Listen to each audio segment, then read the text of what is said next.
Remove too to ಮತ್ತು use so that ಎನ್ನುವ ವಾಕ್ಯ ರಚನೆಗಳನ್ನು ನೋಡೋಣ. Remove to use so that. ಒಂದೇ ಉದಾಹರಣೆ ನೋಡೋದಾದ್ರೆ is too young to drive ಎನ್ನುವ ಈ ವಾಕ್ಯ, ಇದು ನೋಡೋದಕ್ಕೆ ಪಾಸಿಟಿವ್ ಇದ್ರೂ ಸಹಿತ ಈ ವಾಕ್ಯ ನೆಗೆಟಿವ್ ಮೀನಿಂಗ್ ಅನ್ನ ಹೊಂದಿರುವಂತಹದ್ದು. Is too young to drive ಅಂದ್ರೆ ಅದರ ಅರ್ಥ ಅವನು ಎಷ್ಟು ಯಂಗ್ ಇದ್ದಾನೆ ಅಂದ್ರೆ, ಎಷ್ಟು ಚಿಕ್ಕವನಿದ್ದಾನೆ ಅಂದ್ರೆ ಅವನಿಗೆ ಡ್ರೈವ್ ಮಾಡೋದಕ್ಕೆ ಆಗದಿರುವಷ್ಟು ಚಿಕ್ಕವನಿದ್ದಾನೆ ಅಂತ ಅರ್ಥ ಕೊಡೋದು. ಅಂದ್ರೆ ಇದು ನೆಗೆಟಿವ್ ಅರ್ಥವನ್ನ ಹೊಂದಿರುವ ಪದ, ವಾಕ್ಯ. ಈ ತರದ ವಾಕ್ಯಗಳು ಇಂಗ್ಲಿಷ್ ಭಾಷೆಯಲ್ಲಿ ಸಹಜವಾಗಿ ಇರುವಂಥವು. ಆದರೆ ಕನ್ನಡಕ್ಕೆ ಅದನ್ನ ಅನುವಾದಿಸಿ ನಾವು ಅರ್ಥೈಸಿಕೊಳ್ಳೋದಕ್ಕೆ ಪ್ರಯತ್ನ ಪಟ್ಟಾಗ ಅಸಹಜ ವಾಕ್ಯಗಳು ಅಂತ ಅನ್ನಿಸ್ತವೆ. ಯಾಕಂದ್ರೆ ಕನ್ನಡದಲ್ಲಿ ಈ ತರದ ರಚನೆಗಳು ಇಲ್ಲ. ಹಾಗಾಗಿ ಈ ವಾಕ್ಯಗಳನ್ನ ಅರ್ಥೈಸಿಕೊಳ್ಳುವುದು ಆರಂಭದಲ್ಲಿ ಸ್ವಲ್ಪ ಕಷ್ಟ ಅನ್ನಿಸ್ಬೋದು, ಆದರೆ ತುಂಬಾ ಸುಲಭವಾಗಿರ್ತಕ್ಕಂಥ ವಿಷಯ ಇದು. Is too young to drive ಅಂದ್ರೆ ನಾನು ಈಗಾಗಲೇ ಹೇಳಿದಂತೆ ಅವನು ಎಷ್ಟು ಯಂಗ್ ಇದ್ದಾನಂದ್ರೆ ಡ್ರೈವ್ ಮಾಡೋದಕ್ಕೆ ಆಗದಿರುವಷ್ಟು ಅಂತ. ನಮಗೆ ಎಕ್ಸಾಮ್ನಲ್ಲಿ ಕೇಳುವ ಪ್ರಶ್ನೆ ಏನಂದ್ರೆ ರಿಮೂವ್ ಟು ಟು ಅಂತ. ರಿಮೂವ್ ಟು ಟು ಮತ್ತೆ ಟು ಅನ್ನ ರಿಮೂವ್ ಮಾಡಬೇಕು ಅಂತ. ಟು ಆದ್ಮೇಲೆ ಒಂದು ಅಡ್ಜೆಕ್ಟಿವ್ ಇದೆ, ಯಂಗ್ ಅನ್ನೋದು ಅಡ್ಜೆಕ್ಟಿವ್. ಆಮೇಲೆ ಈ ಟು ಅನ್ನ ನಾವು ವರ್ಬ್ ಅಂತ ಹೇಳ್ಬೋದು, ಇನ್ಫಿನಿಟಿವ್ ವರ್ಬ್ ಇದು. ಟು ಅನ್ನೋದು ವರ್ಬ್, ಟು ಅನ್ನೋದು ಎಕ್ಸೆಸಿವಿಟಿಯನ್ನ ಅಂದ್ರೆ ಹೆಚ್ಚಾಗಿರುವುದನ್ನ ತೋರಿಸುವಂಥದ್ದು. ಎಷ್ಟು ಎಕ್ಸೆಸ್ ಅಂದ್ರೆ it is so excessive that it prevents the second action. ಅತಿಯಾಗಿರುವುದು, ಎಷ್ಟು ಮಟ್ಟಿಗೆ ಅತಿಯಾಗಿರುವುದು ಅಂತ ಹೇಳಿದ್ರೆ ಇನ್ನೊಂದು ಕ್ರಿಯೆಯನ್ನ ನಿರ್ಬಂಧಿಸುವಷ್ಟು ಮಟ್ಟಿಗೆ ಅತಿಯಾಗಿರುವಂಥದ್ದು ಅನ್ನೋದನ್ನ ತೋರಿಸುತ್ತೆ. He is too young to drive ಅಂದ್ರೆ he is so young that he can not drive. ಅವನು ಎಷ್ಟು ಯಂಗ್ ಇದ್ದಾನೆ ಅಂದ್ರೆ ಡ್ರೈವ್ ಮಾಡೋದಕ್ಕೆ ಆಗದಿರುವಷ್ಟು ಅಂತ. When you remove to you need to add two more words there. So ಮತ್ತು ದಟ್ ಎನ್ನುವ ಪದಗಳನ್ನ ನೀವು ಬದಲಾಯಿಸಿ ಬಳಸಬೇಕಾಗುತ್ತೆ. ಟು ಮತ್ತು ಟು ಬದಲಾಗಿ ಸೋ ಮತ್ತು ದ್ಯಾಟ್ ಅನ್ನ ಆಡ್ ಮಾಡಬೇಕು. ಅದ್ರ ಜೊತೆಗೆ ಅಪ್ರಾಪ್ರಿಯೇಟ್ ಆಗಿರ್ತಕ್ಕಂತಹ ವರ್ಬ್ ಅನ್ನು ಸಹಿತ ನಾವು ಆಡ್ ಮಾಡಬೇಕು. ವರ್ಬ್ ಅಥವಾ auxiliary verb, can not, could not, should not, ಈ ತರುವಂತಹ, ಅಥವಾ did not, helping verb, appropriate ಆಗಿರುವ ಕ್ರಿಯಾಪದವನ್ನ ಬಳಸಿ ಈ ವಾಕ್ಯವನ್ನು ರಚಿಸಬೇಕಾಗತ್ತೆ. ಇದು with practice and with reading you can comprehend these kinds of sentences and you can uh, use them in your day-to-day language. Look at this sentence: the tea was too hot to drink. The tea was too hot to drink. That means it was so hot, it was so hot that I could not drink it. It was so hot that we could not drink it. It was so hot that it could not be drunk. ಪ್ಯಾಸಿವ್ನಲ್ಲಿ ಈ ವಾಕ್ಯವನ್ನು ಬಳಸಲೂಬಹುದು. ಪ್ಯಾಸಿವ್ನಲ್ಲಿ ಮತ್ತು past participle ಕ್ರಿಯಾಪದವನ್ನು ಬಳಸಿಯೂ ಸಹಿತ ಇದನ್ನ ಹೇಳಬಹುದು. The tea was too hot to drink. ಚಹಾ ಎಷ್ಟು ಬಿಸಿಯಾಗಿತ್ತು ಅಂತ ಹೇಳಿದ್ರೆ ಕುಡಿಯೋಕೆ ಆಗದಿರುವಷ್ಟು ಅಂತ. ಹಾಗಾಗಿ the tea was so hot that I could not drink it. Look at the next example. She was too shy to speak in public. She was too shy to speak in public. Andre, she was so shy that she did not speak in public. ಅವಳು ಎಷ್ಟು ಶೈ, ನಾಚಿಕೆ ಸ್ವಭಾವದವಳು ಆಗಿದ್ಲು ಅಂದ್ರೆ public ನಲ್ಲಿ ಮಾತನಾಡೋದಕ್ಕೆ ಆಗದಿರುವಷ್ಟು ನಾಚಿಕೆ ಸ್ವಭಾವದವಳು ಆಗಿದ್ಲು ಅಂತ. She was so shy that she did not speak in English. ಹಾಗಾದ್ರೆ ಕುಡ್ ಅನ್ನ ಬಳಸಬಹುದಾ? She was so shy that she could not speak in English. ಅದು ಸಹಿತ ಸರಿಯಾದ ವಾಕ್ಯವೇ. She could not ಅಂತಾನು ಬಳಸಬಹುದು. She could not speak in public. ಅವಳು ಎಷ್ಟು ಶೈ ಆಗಿದ್ಲು ಅಂದ್ರೆ ಪಬ್ಲಿಕ್ ನಲ್ಲಿ ಮಾತನಾಡೋಕೆ ಆಗದಿರುವಷ್ಟು ಶೈ ಆಗಿದ್ಲು ಅಂತ. Look at this example. The bag was too heavy to carry. The bag was, it is a past tense sentence, was ಇದೆ. The bag was so heavy, it was so heavy that I could not carry it. ಅಥವಾ I can say it could not be carried ಅಂತ. It could not be carried. The bag was so heavy that I could not carry it. ಅಥವಾ the bag was so heavy that it could not be carried. It's too late to call them now. It is too late to call them now. ಈಗ ಅವ್ರಿಗೆ ಕಾಲ್ ಮಾಡೋಕೆ ಆಗದಿರುವಷ್ಟು late ಆಗಿದೆ ಅಂತ ವಾಕ್ಯದ ಅರ್ಥ. It is too late that we shouldn't call them now. It is too late that we shouldn't call them. ಈಗ ಎಷ್ಟು late ಆಗಿದೆ ಅಂತ ಹೇಳಿದ್ರೆ ನಾವೀಗ ಕಾಲ್ ಮಾಡಬಾರ್ದು ಅಂತ. ಕಾಲ್ ಮಾಡಕ್ ಆಗದಿರುವಷ್ಟು ಲೇಟ್ ಅಂತ ಹೇಳ್ಬೇಕಂದ್ರೆ it's so late that we couldn't call them ಅಂದ್ರೆ ಅರ್ಥ ಕೆಡುತ್ತೆ. ಹಾಗಾಗಿ you should use the word shouldn't. It's so late that we shouldn't call them now. The room is too dark to read in. Room ತುಂಬಾ dark ಆಗಿದೆ ಓದೋದಕ್ಕೆ ಆಗದಿರುವಷ್ಟು ಅಂತ. The room is so dark that I cannot read in it. I cannot read in it. ನನಗೆ ಈ ರೂಮ್ನಲ್ಲಿ ಓದೋಕೆ ಆಗದಿರುವಷ್ಟು ಕತ್ತಲಾಗಿದೆ ಅಂತ. Look at the next sentence. He was too angry to talk to any one. He was too angry. ಬಹಳ ಕೋಪಗೊಂಡಿದ್ದ. ಯಾರ ಜೊತೆಗೆ ಮಾತಾಡೋದಕ್ಕೂ ಆಗದಿರುವಷ್ಟು ಕೋಪಗೊಂಡಿದ್ದ. ಯಾರೊಂದಿಗೂ ಮಾತನಾಡಲಾರದಷ್ಟು ಅವನು ಕೋಪಗೊಂಡಿದ್ದ ಅಂತ ಈ ವಾಕ್ಯದ ಅರ್ಥ. He was so angry that he did not talk to any one. Past tense ಇದೆ, ವಾಸ್ ಅಂತ, ಹಾಗಾಗಿ ಇಲ್ಲಿ ಕ್ರಿಯಾಪದ ಡಿಡ್ ಅಂತ ಬಳಸಲ್ಪಟ್ಟಿದೆ. He was so angry that he did not talk to any one. ಯಾರೊಂದಿಗೂ ಅವನು ಮಾತನಾಡಲಿಲ್ಲ, ಅಷ್ಟು ಅವನು ಕೋಪಗೊಂಡಿದ್ದ ಅಂತ.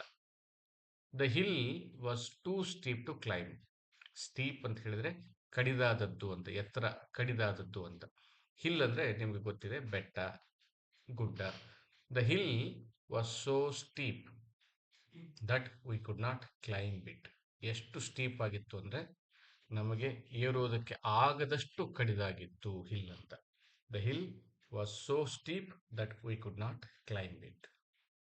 ನಂತರದ ವಾಕ್ಯವನ್ನು ನೋಡುವುದಾದ್ರೆ, she was too tired to finish her homework. ಅವಳು ತುಂಬಾ ಟಯರ್ಡ್ ಆಗಿದ್ಲು, ಹೋಮ್ ವರ್ಕ್ ಮುಗಿಸೋದಕ್ಕೆ ಆಗದಷ್ಟು ಟಯರ್ಡ್ ಆಗಿದ್ಲು ಅಂತ ವಾಕ್ಯದ ಅರ್ಥ. ಸೊ ಟು ರಿಮೂವ್ ಮಾಡಿದ್ರೆ ಏನಾಗುತ್ತೆ? She was so tired. So ಮತ್ತು ಟು ಎರಡು ಏನನ್ನ ಹೇಳುತ್ತೆ ಅಂದ್ರೆ ಎಕ್ಸೆಸಿವ್ ಆಗಿರೋದನ್ನ, ಹೆಚ್ಚಾಗಿರೋದನ್ನ ಹೇಳುತ್ತೆ. She was so tired that she could not finish her home work. ತನ್ನ ಹೋಮ್ ವರ್ಕ್ ಅನ್ನ ಮುಗಿಸೋದಕ್ಕೆ ಆಗದಿರುವಷ್ಟು ಅವಳು ಟಯರ್ಡ್ ಆಗಿದ್ಲು ಅಂತ. ಅವಳು ಬಹಳ ದಣಿದಿದ್ದಳು. ಎಷ್ಟು ದಣಿದಿದ್ದಳು ಅಂದ್ರೆ she could not finish her homework. Remove to, use so. ಟೂದ ಬದಲಿ ಸೋ ಅನ್ನ ಆಡ್ ಮಾಡಿದ್ರಿ. ಈ ಟೂ ಅನ್ನ ರಿಮೂವ್ ಮಾಡಿ ದಟ್ ಅನ್ನ ಆಡ್ ಮಾಡಿದ್ರಿ. Remove too, add so, that. ಅದಾದ್ಮೇಲೆ ಏನ್ ಮಾಡಿದ್ರಿ ನೀವು? ಕ್ರಿಯಾಪದಕ್ಕೆ ಅದಕ್ಕೆ ಸಂದರ್ಭಾನುಸಾರ ಕುಡ್ ಪಾಸ್ಟ್ ಇದ್ರೆ, ಪ್ರೆಸೆಂಟ್ ಇದ್ರೆ ಕ್ಯಾನ್, ಪಾಸ್ಟ್ ಇದ್ರೆ ಡಿಡ್, ಪಾಸ್ಟ್ ಇದ್ರೆ should, shouldn't, couldn't, whatever is relevant to that sentence you need to use that. The movie was too boring to watch till the end. The movie was too boring. ಬಹಳ boring ಆಗಿತ್ತು film, movie. ಎಷ್ಟು boring ಆಗಿತ್ತು ಅಂದ್ರೆ boring to watch till the end. ಕೊನೆಯವರೆಗೂ ನೋಡೋಕೆ ಆಗದಿರುವಷ್ಟು boring ಆಗಿತ್ತು ಅಂತ ಈ ವಾಕ್ಯದ ಅರ್ಥ. ಸೊ ರಿಮೂವ್ ಟು ದ ಬದಲಾಗಿ ಸೋನ ಆಡ್ ಮಾಡಿದ್ರಿ. ಇಲ್ಲಿ ಟು ದ ಬದಲಾಗಿ ದಟ್ ಅನ್ನ ಆಡ್ ಮಾಡಿದ್ರಿ. ಅಪ್ರಾಪ್ರಿಯೇಟ್ ಆಗಿರ್ತಕ್ಕಂಥ ವರ್ಬ್ ಡಿಡೆಂಟ್ ಅನ್ನ. The movie was so boring. The movie was so boring that I didn't watch it till the end. ಮುಗಿಯುವವರೆಗೆ ನೋಡೋಕೆ ಆಗದಿರುವಷ್ಟು ಬೋರಿಂಗ್ ಆಗಿತ್ತು film. The box is too small to fit the books. The box is too small. The box is so small. ಎಷ್ಟು small ಆಗಿದೆ ಅಂದ್ರೆ that the books won't fit. ಪುಸ್ತಕಗಳನ್ನ ಇಡೋದಕ್ಕೆ ಆಗದಿರುವಷ್ಟು ಚಿಕ್ಕದಾಗಿರುವಂತಹ box ಆಗಿದೆ ಅಂತ. ಈಸ್ ಸಿಂಪಲ್ ಪ್ರೆಸೆಂಟ್ ಟೆನ್ಸ್ ಇದೆ. ಇಲ್ಲಿ the books won't fit. ಇನ್ನು ಬದಲಾಯಿಸೋದಾದ್ರೆ ಹೇಗೆ ಮಾಡಬಹುದು? The box is so small that the books couldn't be fitted in ಅಂತ ಹೇಳ್ಬೋದು. But it becomes too complex. ಹಾಗಾಗಿ the right transformation of sentence is this box is so small that the books won't fit. Next one, they were too scared to go into the cave. Cave ಅಂದ್ರೆ ಗುಹೆ. Scared ಅಂದ್ರೆ ಭಯಗೊಂಡಿದ್ರು ಅಂತ. ಹೆದರಿದ್ರು ಅಂತ. ಎಷ್ಟು ಹೆದರಿದ್ರು ಅವರು? They were so scared, they were too scared to go into the cave. ಗುಹೆಯ ಒಳಗೆ ಹೋಗೋದಕ್ಕೆ ಆಗದಿರುವಷ್ಟು ಹೆದರಿದ್ರು ಅಂತ. They were so scared that they didn't go into the cave. ಅವರು ಕೇವ್ನ ಒಳಗೆ ಹೋಗ್ಲಿಲ್ಲ, ಅಷ್ಟು ಭಯಗೊಂಡಿದ್ದರು ಅಂತ. They were so scared that they didn't go into the cave. To ಬದಲಾಗಿ ಸೊ, ಟು ಬದಲಾಗಿ that, and appropriate word since it is past tense, plural form ಇದೆ, ಹಾಗಾಗಿ they didn't go into the cave. I was too busy to return your call. ನೀನು call ಮಾಡಿದ್ದೆ, ನಾನು ಎಷ್ಟು busy ಆಗಿದ್ದೆ ಅಂದರೆ ನಿನ್ನ ಕಾಲನ್ನು ರಿಟರ್ನ್ ಮಾಡೋದಕ್ಕೆ, ನಿನಗೆ ರಿಟರ್ನ್ ಕಾಲ್ ಮಾಡೋದಕ್ಕೆ ಆಗದಿರುವಷ್ಟು ಬ್ಯುಸಿ ಆಗಿದ್ದೆ. I was so busy that I could not return your call. I was so busy that I could not return your call. The question was too difficult to answer. ಪ್ರಶ್ನೆ ಬಹಳ ಕಠಿಣವಾಗಿತ್ತು. ಎಷ್ಟು ಕಠಿಣ? Too difficult to answer. Answer ಮಾಡುವುದಕ್ಕೆ ಆಗದಿರುವಷ್ಟು ಕಠಿಣ. ನಾನೀಗಾಗಲೇ ಹೇಳಿದಂತೆ ಈ ವಾಕ್ಯ ರಚನಾಕ್ರಮ ಇಂಗ್ಲಿಷ್ನಲ್ಲಿ ನೆಗೆಟಿವ್ ಮೀನಿಂಗ್ ಅನ್ನ ಹೊಂದಿರುವಂತಹದ್ದು.